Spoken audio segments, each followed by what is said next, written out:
Good afternoon and welcome to the Joy Show, the place where being you is celebrated because there is just one you. Well, let us begin with our land acknowledgement.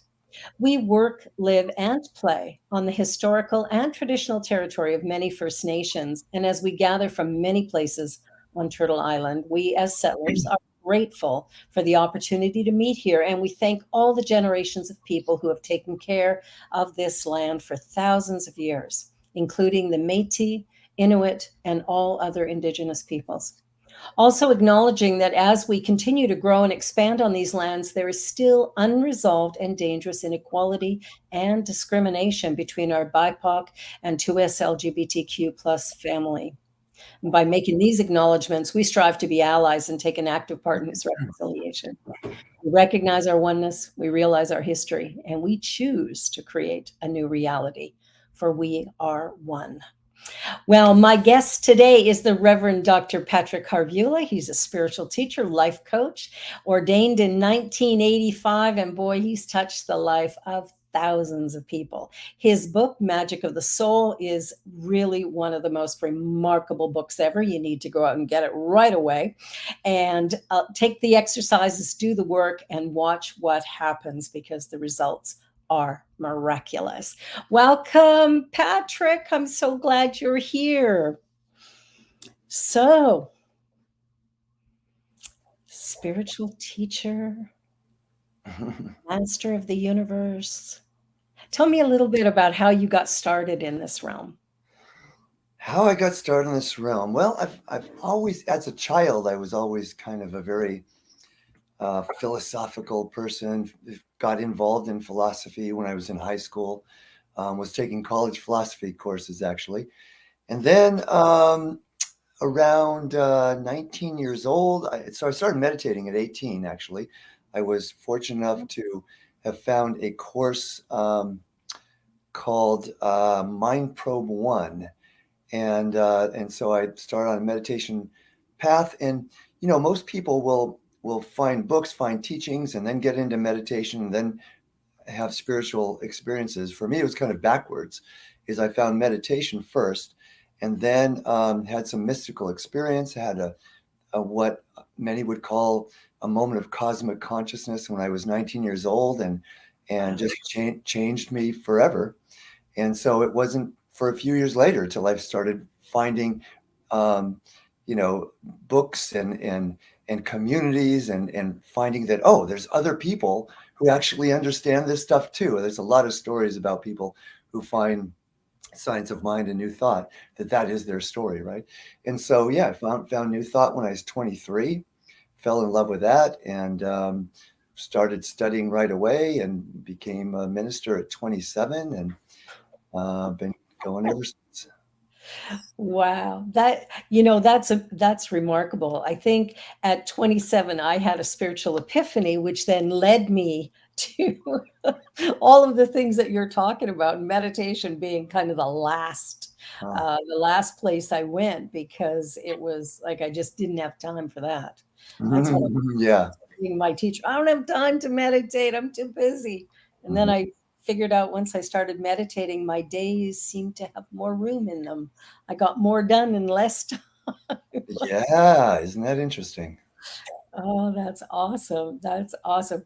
So, when you found New Thought, tell me about that experience for you. Like, were you raised with traditional religion and then switched, or how did Well, that? yeah, that's a great question. So when I was I was raised in Catholic school, and when I was in fifth grade, um, I I proclaimed myself an atheist. Yeah. um, I just when I reached the age of reason, I just thought, well, I don't think I believe in this Adam and Eve stuff, and all these other stories just don't seem realistic to me. And Yeah. so I decided, there it must all be fantasy. And then in high school, I just started getting the sense that there must be something more than this, something up there, but it's not the God that I learned about in Catholic school, right? There's got to be more than what we as human beings can even fathom, right? Yeah. So at that point, I just became somewhat agnostic. There's something out there, but I don't know what it is. And then when I had that experience of cosmic consciousness, and just in that moment, is that a, is that a talking, what do you call it? Oh no, that's a weird A rain sound in stick. the background. Sounds like a rain stick. Um, It did.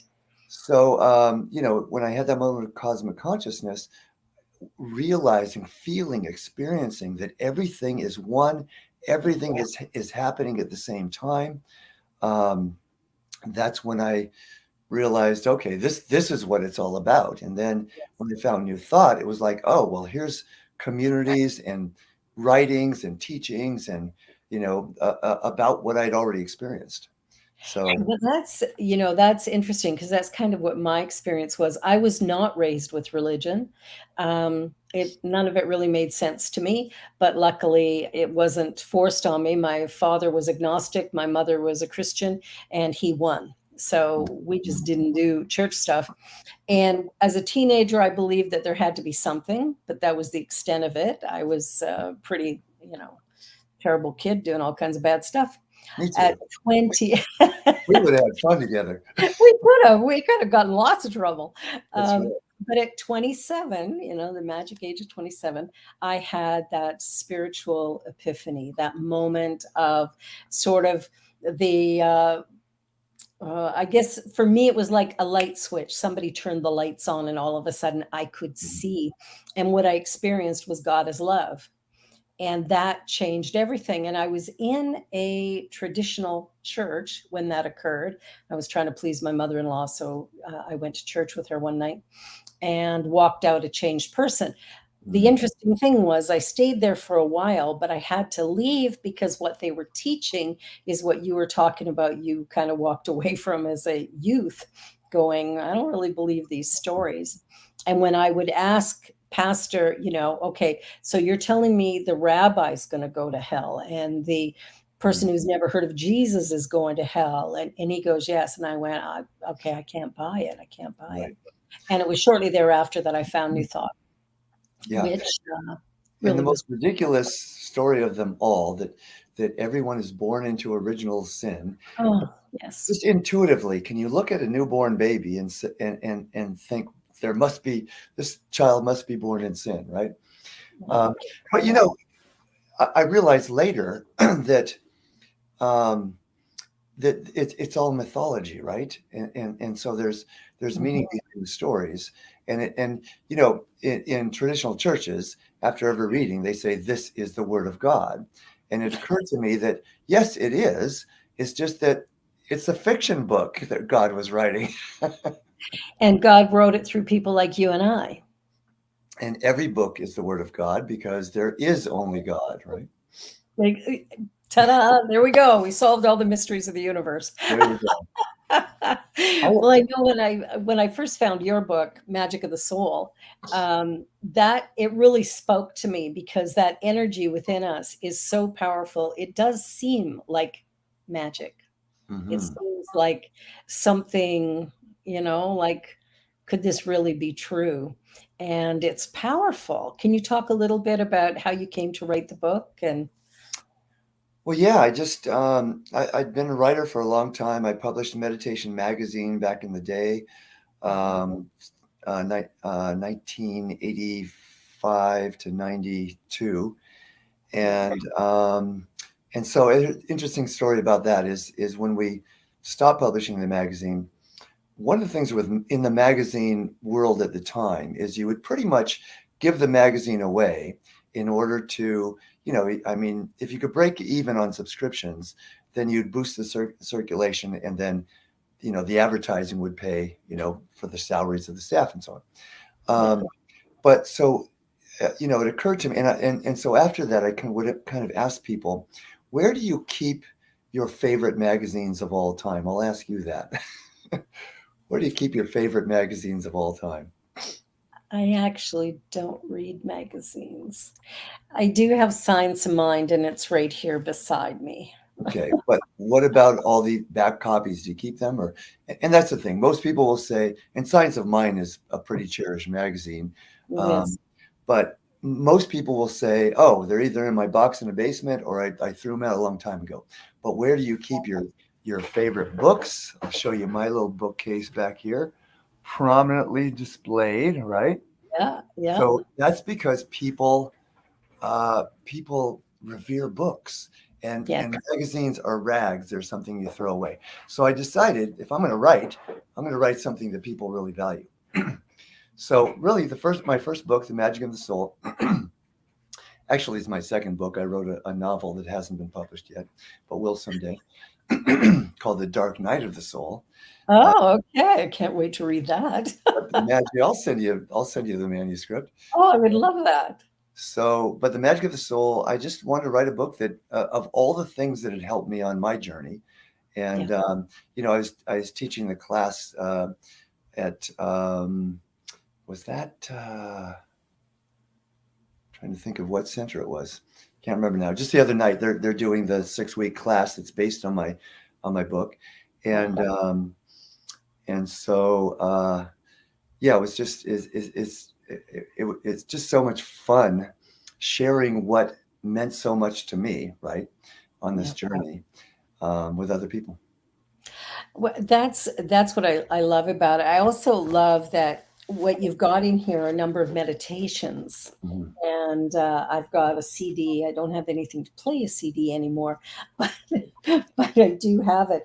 And I loved the practice, like, this one is stilling the mind and taking breaths. And just as you take through the process, a wave of calmness flows through your emotional nature. All of your feelings become more and more calm until you reach a point of complete emotional tranquility. It's yummy. Mm. And all of the version you had, because you said it was one of the first printings, right? Yeah. Um, it has the CD, and it still has the CD in the last printing, but it also has the URL where all of the meditations are on my site as well. So Uh, whether you have the book or not, you can go to the site, click on publications, then meditations, and you can get all the meditations that are on the CD, in the book, and even some that aren't in the book or on the CD. But it just came back to me. What I was going to say about the class is what the teacher and the students were saying is there's so much in this book, it's impossible to fit it all into a 6-week course. In fact, yeah. when I first published it, before it was curriculum for Religious Science International and then CSL, is I taught it in a 9-month course. Oh, I like that idea. Oh, that's so great. I found that with some of the classes that we're teaching is that they're put into like self mastery, the emergence of the true self, was another one. I think it was a 6-week class or an 8-week class. I took it to 10 just to try Yeah, and basically get it in. But how do you master the self in 10 weeks? right. Yeah. It takes a lifetime. Yeah. But the thing is, people are just have shorter attentions these days, right? Because there's so much information out there. There's so many things to do. People seem to be so busy these days. So the reality is that the shorter the time period, the easier it is to get people to sign up for a class. Yeah, that's true. I think, yeah, I wonder if there's a way of creating like I don't know, morning meditations based on your book or something that would, Mhm. slowly get people, where you Mhm. do one of the meditations for a week or something and then Yeah. switch to another one and just create that Mm. flow that people could keep coming back to Yeah. and engaging them in that way because meditation really is a very transformative way of moving in life for sure. Yeah, that's a great idea. I'm going to put that into practice. I'm going to create a little program on that. Well, sign me up when you do because I love the idea. And Rev Me in the chat says, "I love your book, Reverend Patrick, and still remember tapping my knee when things come up for me. It was very helpful." Ah, nice, Yeah. nice. So Mary Ellen or Rev Me is my associate minister Hmm. at my center. So she's yeah, she's awesome, awesome Cool. woman. So the journey that you've been on then, as you've slowly evolved, what changes have been most remarkable to you on your life path as you've come to, journey through meditation, etc.? What has been the most pronounced change? Wow. Well, I guess what instantly pops into my head is my training in spiritual psychology, which I'll tell you a little bit about that. At the time, Science of Mind and New Thought was very different teaching than it is now. When Yeah. I took Science of Mind 101, there wasn't really any talk about even emotions, let alone the shadow, right? And so when I completed ministerial school, I found that I had a lot of emotional repressed feelings that I did not know how to deal with. And New Yeah. Thought at the time didn't have any tools to help me. So that's when I went into spiritual psychology, went through a 4-year program on that, through psychosynthesis specifically, and where I learned the voice dialogue practice that I shared with you. Yeah. And um, and so that was the biggest life changer for me.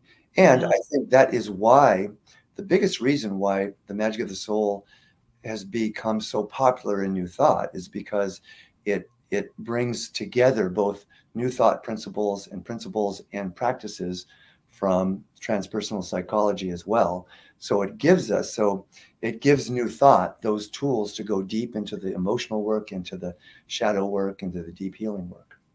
It's so important to do that. And I'm not sure, like I was raised in Religious Science International as well. And yeah, and found a bit of a disconnect there. And I found a recording by Carolyn Mace that actually helped me with that dark night of the soul, because I was really struggling and not able to figure out how to sort of marry the two things, the intellect and the emotion. But that's Mhm. the only way to really live the greatest potential that our life has. We have to acknowledge the shadow side. We have to accept our emotions as it's all good, it's all God. So it's all, Absolutely, yeah, absolutely. honoring it all is so important. And that's the good thing about New Thought is, as Ernest Holmes says, it's open at the top, right? And so it's continually evolving. I guess all philosophies are to some degree, but because that's part of the premise of it, I think the reason it's shifted from being all about the mind to now some people say it's a science of the heart as well, is because ministers doing their own personal work realize, hey, I can only go so far Yeah. focusing on the mind and the positive without, as Carl Jung said, going down that deep well, which is the shadow. Yeah. And I think the science of the heart, I think, speaks even more loudly to what we actually do, Yes. and the work that's needed. I remember when I had that awakening, that spiritual epiphany, it was very much a heart transformation. There was nothing logical about it, Mm, but it right. led to many, many transformations as I moved forward. And I think that as we come to accept, all of us, when we were doing vulnerability as part of our work these last couple months, Mm, and being vulnerable is really one of the richest places to go when we yes. have courage to do it. Right. It's not comfortable by any stretch of the imagination, Mhm. because there's that fear people won't like me, or they're going to judge me, or we have to so get past that, Yeah. because And it's so freeing when we do, right? it's beautiful. Right. It is beautiful, beautiful, beautiful work. And I think that for me, like when we were in the workshop at the CFL convention, Mm. uh, going into that vulnerable state, I think I put my hand up second, but you called on me first, and I was like mortified. I remember that. I was like, hey, wait a minute. The other person was first, not me. You know what you resist? Right on, right on. Exactly. Fiona just wrote in the chat, realizing that the earth has a soul was enlightening and humbling. Love Mm, that. yes, yes. Mm. That is so good. I hadn't Everything really thought has a about that, but soul. so true. Everything has a soul. Yeah. Yeah, that go ahead. Oh, I was just going to tell you a story that popped into my head about that vulnerability. is after The Magic of the Soul was published, and I started doing a lot of media and public speaking, I started to become depressed. And I'm not one who gets depressed very often. And I couldn't figure out why. So I sat down and did a voice dialogue process with myself. And Yeah. instantly I got an image of my inner child, me at about 6 years old. And so I said, "So what's up? Why are you feeling so sad?" And my inner child said, "I don't feel like you love me." And I said, "Well, that sounds crazy. I tell you that I love you all the time."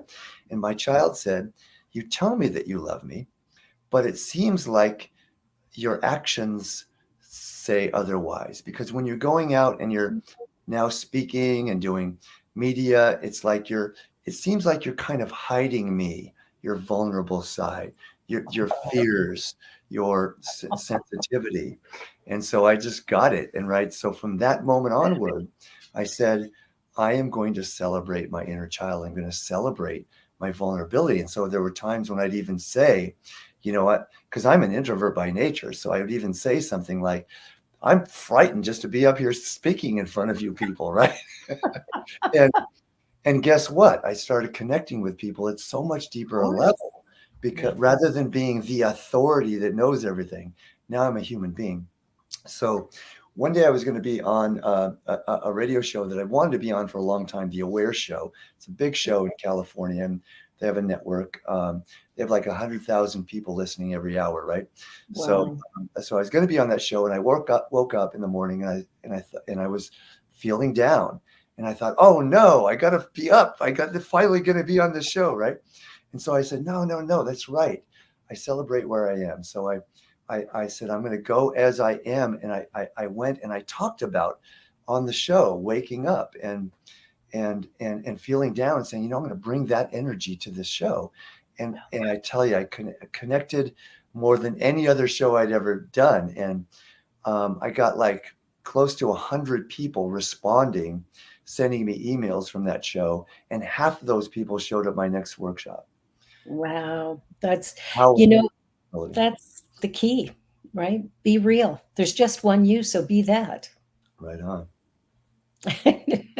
Diego says that shirt has introvert written all over it. Really? Oh yeah. No, I picked this out because I thought this is the Joy Show. It feels very, very joyful. It does.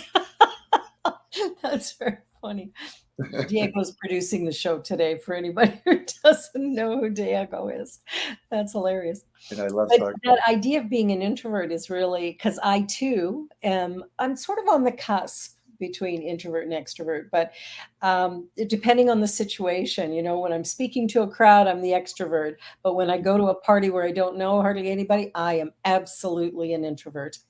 Yeah. And it's sort of that very funny place of how do I just acknowledge all that I am, which is a Mm, little bit of this and that, right? yeah. We're not just one thing. We've got all Right. sorts of sort of opposing ideas that bounce around that we're trying to live with.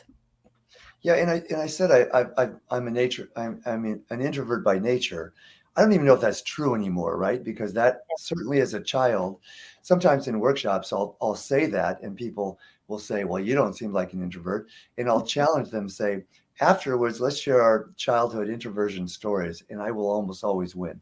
Like when I was um, went to kindergarten, and for the first month or so, hid in the closet, the cloakroom as we called it, every recess and lunch because I was so frightened to just even be to interact with other children. Um, but I don't even know if it's true anymore. If I go to a party and my wife's not with me, I probably will feel that awkwardness, right? But I don't even go to parties anymore. So um, Either. so I don't feel like an introvert anymore because virtually my life is doing ceremonies and speaking and workshops and classes pretty much all the time. Yeah, so you're always out there doing things. Speaking of school, I remember my elementary school grades 1 to 6. I would sit in the back and I would not speak a word.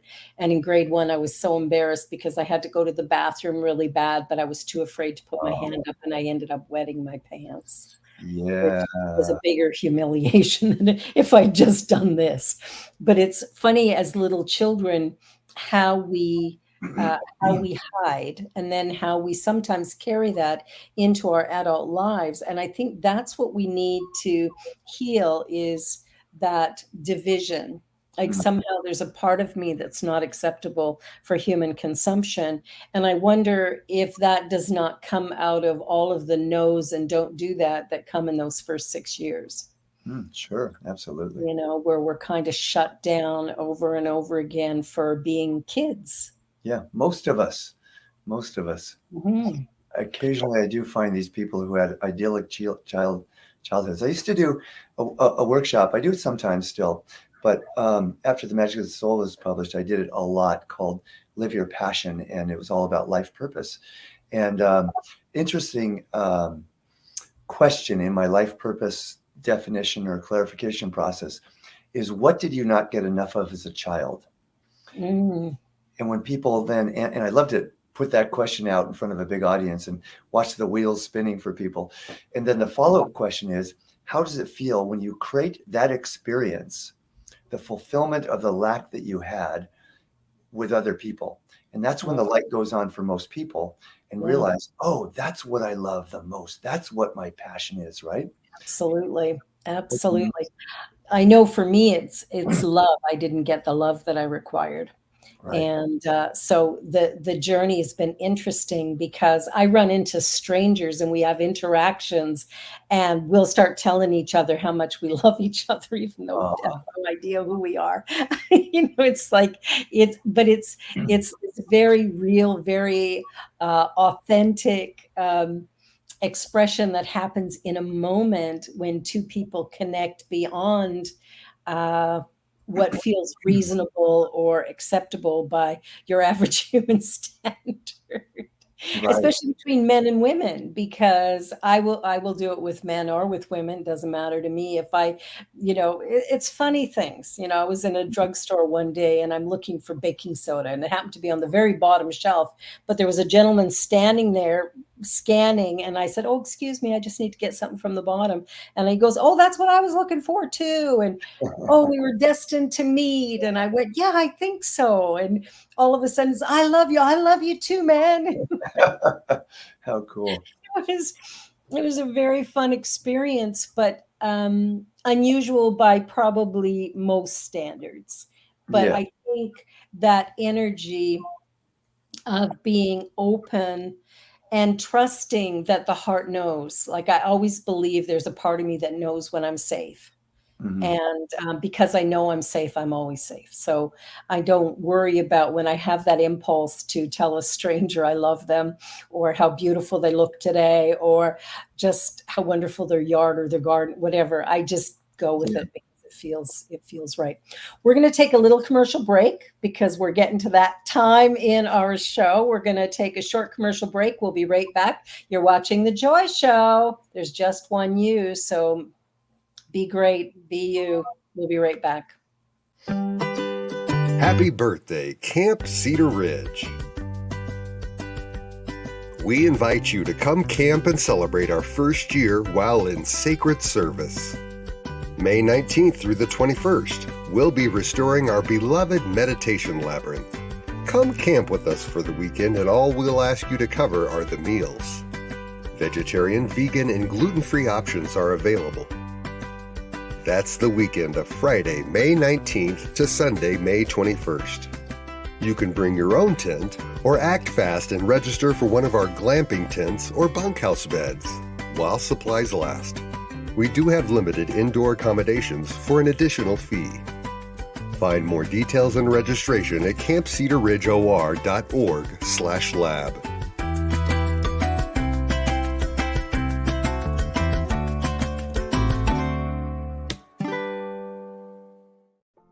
Please help us say thank you to our organizational sponsors and donors, including the Hefferland Foundation, Affiliated New Thought Network, International New Thought Alliance, Science of Mind Archives and Library Foundation, Center for Spiritual Living Denver, Center for Spiritual Living Midtown Atlanta, New Thought Philadelphia, Planned Happiness Institute, Summit Center for Spiritual Living, Center for Spiritual Living on the Lake, Unity Spiritual Center Kitchener, Om Center for Spiritual Living, Center for Spiritual Living North Jersey, Unity of Savannah, Center for Spiritual Living Seattle, and all of our individual donors and sponsors.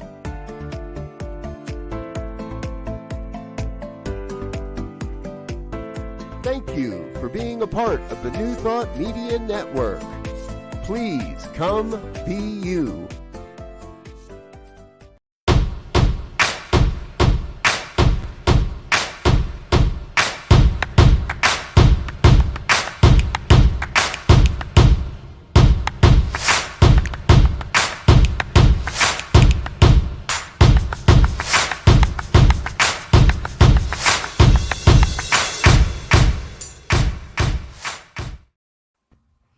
And we're back. My guest today is the Reverend Dr. Patrick Harbula. He is the author of Magic of the Soul and my great guest today. So back to this journey of yours, because it has, it's kind of moved and done some different things. So tell me a little bit about how you came to even find New Thought. Like what was the connection there?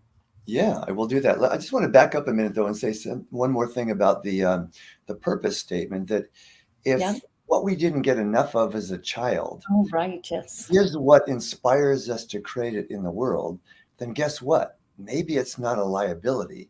Maybe it's in fact our greatest strength.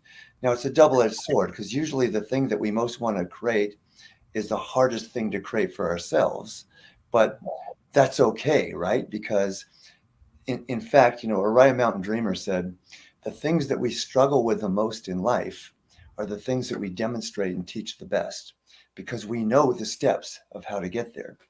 And so most self-help says, here's another process to get over what you didn't get enough of. What this says is maybe there's nothing to get over other than the belief there's something to get over. And I love that. hi, Naomi. Oh, one of my favorite people is Naomi is on. What does she say? Yes. Through this exercise with Patrick, I created my life purpose statement. I praise and inspire glowing hearts. I spread gentle, loving kindness. So beautiful. So beautiful, Naomi. I love to quote Robert Bly, who said, our wound is our gift to the world. I really believe that. I really believe that. And I think if we can find a way to, bridge that, where we stop judging it as bad and wrong and instead integrate it into who we are, it's that moment where we become unstoppable. That's when the genius is released. Yeah. For sure. For sure. Thank you for bringing us back there, because that's absolutely so important for everyone to acknowledge, that piece of us that we are resistant to is the very thing that frees us. Mm-hmm. Yeah, and you said earlier that healing the stuff from the past, and it all comes down to me to self-love as the most important practice. So many clients. Gosh, I had a client recently who sometimes I'll ask this question, if I sense that raising self-esteem is part of, what we can do together. And the question is, on a scale of 1 to 10, how much do you love yourself? And it's amazing how honest of answers I tend to get back from that. I've had people say 2. I've had 1. I had recently someone who actually happens to be a practitioner say 0. And that is why sometimes I'll get a bit on a pulpit, just saying that, I think even in our teaching, we don't emphasize self-love enough, because how can you become a practitioner, right, and not have a high sense of self-love? That ought to be, in my estimation, Science of Mind 101 ought to be all about self-love, because, most of our teaching is about how to manifest what you want. but obviously you can't manifest any more you feel you deserve. So whatever your number is, your manifesting a life is going to be equal to that number. It's below, if it's 10, less than 10, there's room for growth. If it's 5 or less, the most important thing you can do is to raise that number. So the affirmation I give to people is I love myself no matter what, because the true test of self-love is not loving myself when I just had a great interview on the Joy Show, right? It's when I bomb on a television show or speaking. And I can only think of one time when I bombed, and it's very, very clear in my mind. And I thought, wow, it's an opportunity to love myself more, because if the true test of loving myself is loving myself when I bomb, or when I make a mistake, or when I say something that hurts the feelings of someone I love, then the only time I can exponentially raise self-love is when things are not going well. Yeah. I've worked with people. I'll say to them, I want you to, when you wake up in the morning, look in the mirror and go, I love you. I really love you. And I've had people who cannot do it. Yes. Where we've stood together looking in the mirror and tears have rolled down their face, and they have not been able to say the words no matter how long we stand there. Yeah. And that, the saddest one for me was a young girl of 13 who could not get there. And I think it really is the most important thing. I know for me, it was a long journey to get to a place where I could accept myself. And I remember years ago speaking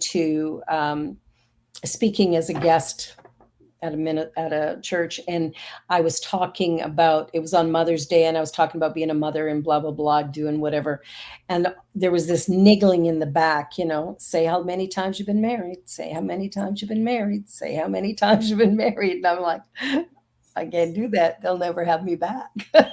How many times have you been married? Oh man, I thought I could beat you. This is my fourth. 5, lucky number 5. My husband calls himself lucky number 5. We've been together 21 years. This one's sticking. But it was so funny because I stood up and said, well, I've been married 5 times, and I figured I would give Liz Taylor a run for her money. But there was this kind of a hush through the room where people were like, what did she just say? And then when I came back with the Liz Taylor joke, the place erupted. Nice. But it was a vulnerable moment, but it was a very rich session. And at the end, I had about 15 women come up to me and say it was the most honest talk they've ever heard a minister give. And I thought, well, what more could I ask for? Because I walked off the podium going, oh, they'll never have me back. The sinner girl. Yeah, and what that reminds me of is, when we do, I do retreat. I've been doing my Primal Fire retreats for 30 years now in different areas. Did them in Canada, actually 5 years in Saskatchewan, 5 years in Alberta. But we've been doing the last 6 years on Catalina Island, and I did them years ago there too. And basically, what I love about this retreat is everyone is encouraged to be who they are in the moment. And so talk about vulnerability.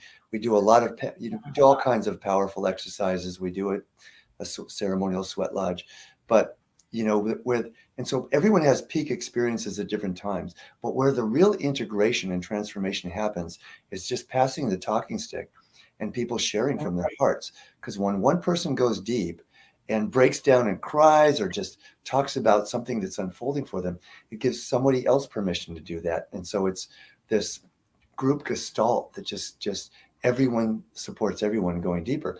And when people are given the freedom to be who they are in the moment, like we say, if you don't want to do an exercise, don't do it. If you feel sad, cry. If you feel happy, laugh out loud. If you're angry, scream at the ocean, scream at a rock. Don't scream at people. But and when people are given that freedom, whatever wants to be healed just comes up so easily. It's just a magical thing.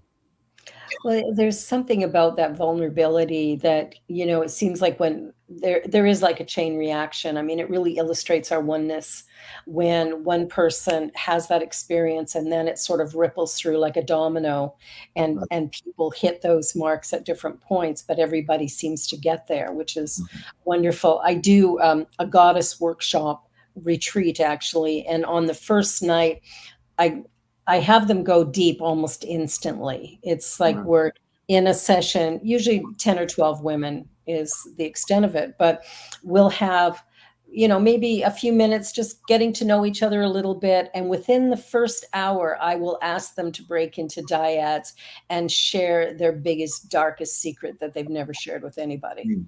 Yeah. And I'm always astounded at what they share because Yeah. then they come back and tell the whole group. And Wow. it's like it's next level, and I think Yeah. that fast in community, they're feeling safe enough to reveal something like that, and it has such a powerful impact that is lasting through the rest of the thing, where all of a sudden the walls are down and people are really connecting in a much deeper way. The willingness to be vulnerable is off the charts, and Yeah. that's what's so great about these workshops, Yeah. these Can, retreats.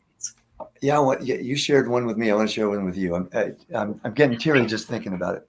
So before the last retreat, my wife Karina had shared with me an article she read in Science of Mind magazine about a woman who her whole teaching was about compassion, and she said if kids were allowed to be wheeled around in a wheelchair for a week when they're young, then every time they see someone in a wheelchair for the rest of their lives, they'll have compassion, right?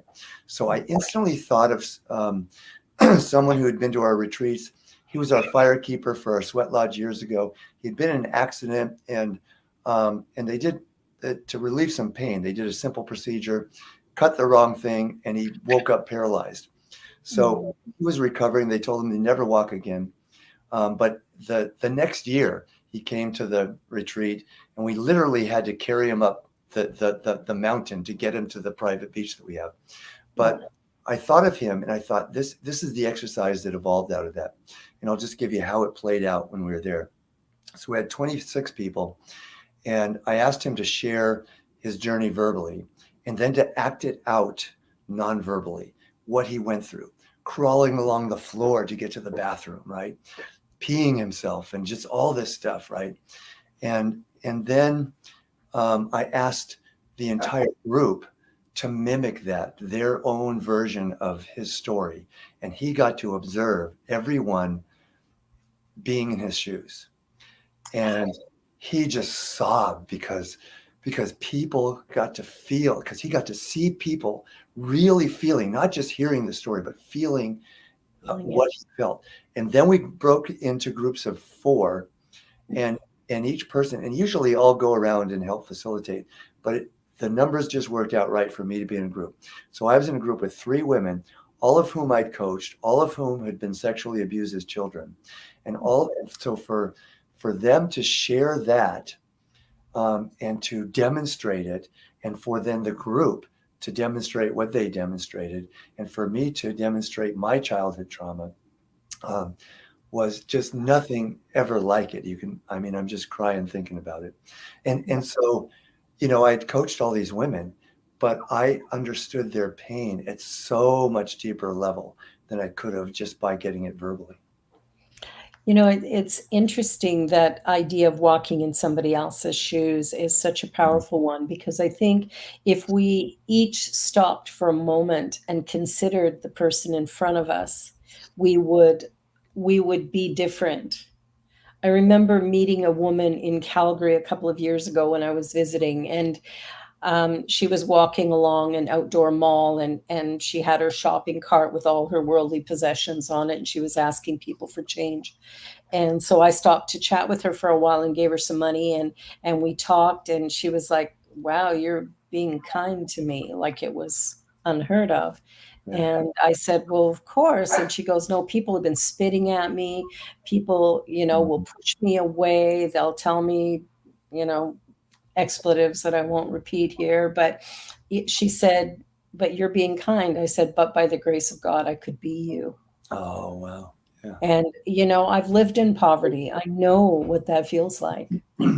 I've, lived all sorts of weird things in my life experience. And so, I mean, I've never been fully homeless, but I do have a compassion for other people, knowing that life can turn on a dime. We don't Exactly. know what tomorrow brings, but opening our hearts to the people around us. One of the most painful things I see is because here in Toronto, we have a lot of homeless people. Mhm. And I watch people, walking down the street and looking in the opposite direction so they don't have to make eye contact. And my thought is, if I don't have money, I just go, hey, sorry, man, I don't have any money. How are you today? What's happening? Have a conversation, or at least say, hey, you know, how's Yeah. your day going so far? Whatever. And if you have change, fine. If you don't, you don't. But to pretend they don't exist, Mhm. Yeah. that's that to me, it hurts me to see it. I Mhm. can't imagine what it feels like for the person who's experiencing it on that side, like to Right. be disregarded so completely. And we see that in lots of areas, whether it's people in wheelchairs. I was at the Unity Convention last year and I was using a walker because I couldn't stand. Mhm. And as I was moving around, you could see how people were annoyed that I Mhm. was moving too slowly or that I was trying to get through the crowd, which meant they had to move out of my way. Like, and I'm at a Unity convention. I'm thinking, Wow. wow, Huh. people. Now I had healing there as well, which was awesome. I don't need a walker any longer. But it Mhm. was interesting. So I have a whole new level of compassion for people who are using walkers and trying to get across the street while I'm driving, trying to get where I'm going, right? I Right. don't care if they take all day. Mhm. I'm good with that because I know what it's like to be in pain and trying to move through crowds of people or whatever as good as you can. And like you say, you get people to do it, and all of a sudden it changes the game.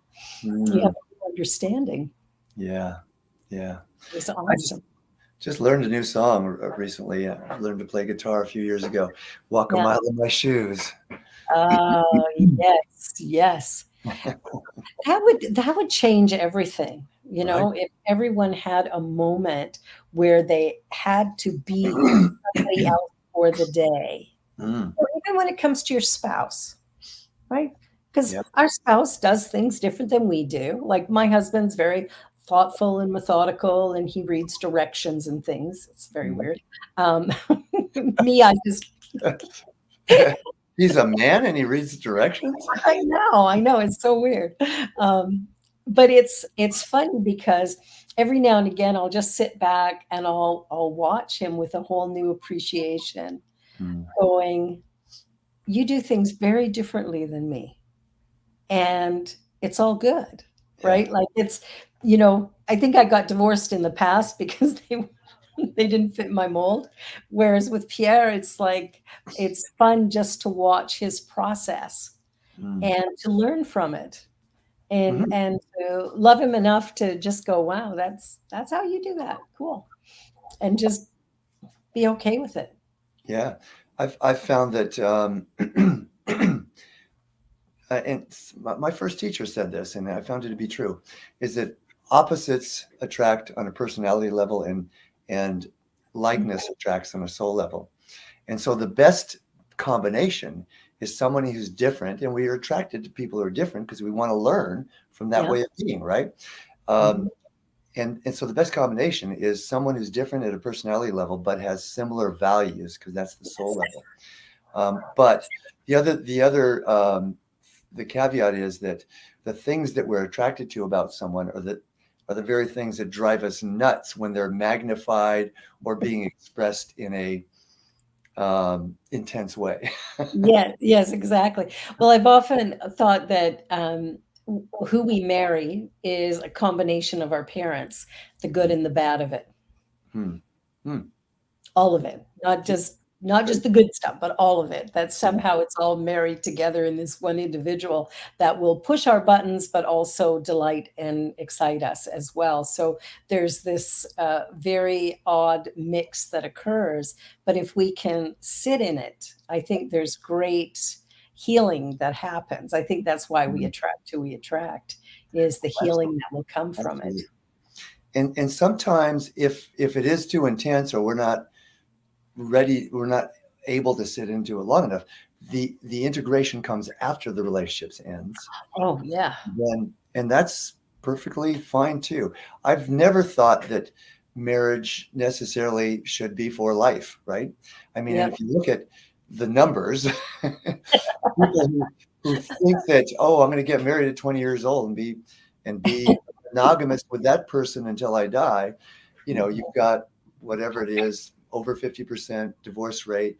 Then you've got, the numbers I heard about infidelity are like 60, I think it was 63% for women and 72% for men, right? Yeah. So if you add all those together, the success rate of monogamy from early age to death is probably 90, Minuscule. yeah, 5% of people that make that grade, right?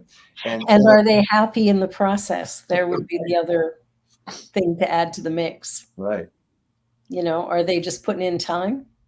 Right. I've met a lot of people just putting in time. Mm-hmm. And it's like, for what? What are you waiting for? Yeah. It's Yeah. like, we're here to live, whatever that looks like. And it's how we perceive our own path is up to us. No one else can define it for us. And being able to honor how we really feel moment by moment, to tell our truth, because of course we know that truth is kind of a flexible thing depending on perception. But it's interesting to watch how people journey along and find their way or not. And I'm meeting more and more people who are a little more open when it comes to their marriages, where they're creating marriages that are more inclusive of other people, because they realize that what they have actually requires more. Now, are you talking about polyamory, or are you talking about social? Yeah. Interesting. Yeah, it's just, a different perspective. I don't think I could handle that, but I know people who live that way very happily, and seems to work for them. And I suppose it works for as long as it works, like anything else, right? Yeah. There might come a point of change for that. Now we're getting down to our last 6 minutes here. Okay. And so what I'd like is for you to share with the audience one thing that you think is most important as we are on this soul journey. How can we most fully live our best self, do you think? Mm-hmm. It definitely has to come back to what I said earlier. The most important thing is self-love. And, sometimes it can be just as subtle and as simple as just giving yourself a break. What's the inner dialogue that you hear in your head, right? Is it critical or is it loving? And that's a great litmus test for, am I loving myself? When I make a mistake, do I hear, you idiot? Or do I hear, that's okay? Well, we're learning from this, right?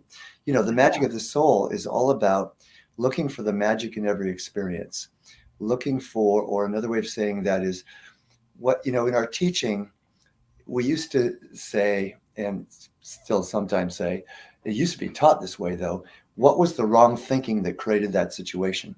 Yes. I find the better question to ask is, what is the greater love, freedom, joy, any spiritual quality that wants to emerge from this situation, right? So now I am accessing this as something to empower myself rather than resisting, because the thing that I say probably 20 times a week is, whatever we resist not only persists, but magnifies, becomes stronger. Yes. Whatever we embrace becomes our ally, our teacher, and our healer. And most importantly, the things we resist in ourselves. The process, we were going to talk about voice dialogue. We didn't get to that, but I'll just say that the simple way to do that process of voice dialogue or subpersonality work is anything that you think about yourself that you don't like. Imagine it is a small child, and how would you want to respond to a small child? I hear people say all the time, we need to embrace all of ourself, our shadow. And then they'll say in the next sentence, but I have this fear and I got to get over it. Well, if you said to a small child, a fearful child, I have to get over you, how would it respond? It's going to become more frightened. If you say to a child who's angry, if you're angry, it's not okay to be angry, right? Then that child's going to become more angry, right? So whatever we resist persists. So how would you want to respond to a small child?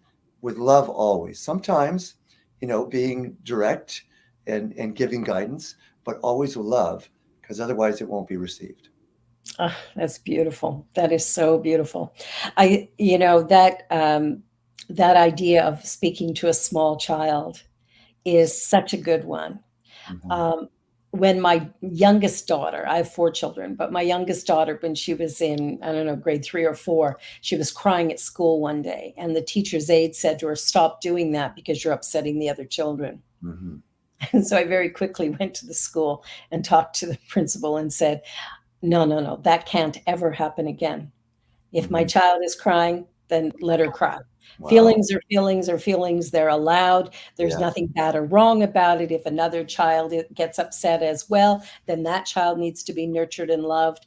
So that message of love is absolutely the most important, that as we acknowledge each other in our frailty and in our brilliance, in our genius and in our pain, in our places where we've fallen short and where we excel, all of it is God. All of it has purpose and meaning, and all of it is taking us to someplace magnificent if Mhm. we can just embrace it all. It's all perfect all the time, even when it doesn't All feel like the it. all the Really when time. it doesn't feel like it. Oh, I know, sometimes we don't. I know today for me has been a little bit of a challenge. My mom died 2 days ago, and so uh, yeah, that's given me a moment of a deep sense of loss and, um, wondering whether or not this show was going to be all that I hoped it would be. And what I know is I do feel raw, and it's okay. It Mhm. doesn't change the fact that there's great joy and celebration in life. Um, but I do feel raw, but I love that we've had this conversation Mhm. because I think it's helped me to feel, I don't know, feel a little better on a day when I wasn't feeling so great. So I thank you, Patrick, Well, because and you're so welcome, and I thank you for your vulnerability because your rawness makes me love you even more. And I know that everyone who's watching now, or later on, the uh, the streaming of it or whatever you call it, is gonna feels that too for you. yeah. Well, it's the journey that we're on is really to acknowledge that each one of us is individual, each one of us is unique and special. And as we can fully embrace our uniqueness and share that with the world, we create a better place for all of us. So Mhm. anyway, get your copy of Magic of the Soul by the Reverend Dr. Patrick Harbula. You will be glad you did. It is phenomenal. Check out his website as well. Well, let me And say this. I just want to say, Mhm. anyone that's seeing this, if you contact me, I will offer you a complimentary coaching session, just because I had Woo! fun today. All right. Well, make sure you take him up on that. I did the last time, and this is where it's got us. So I'll tell you. Good stuff. Good stuff. Patrick, thank you so much. You are a gift. I am so grateful to you. Thank you, everyone, for watching. This is the Joy Show, where we acknowledge there's just one you, and you are absolutely precious. Mhm. God bless everybody. See you next time.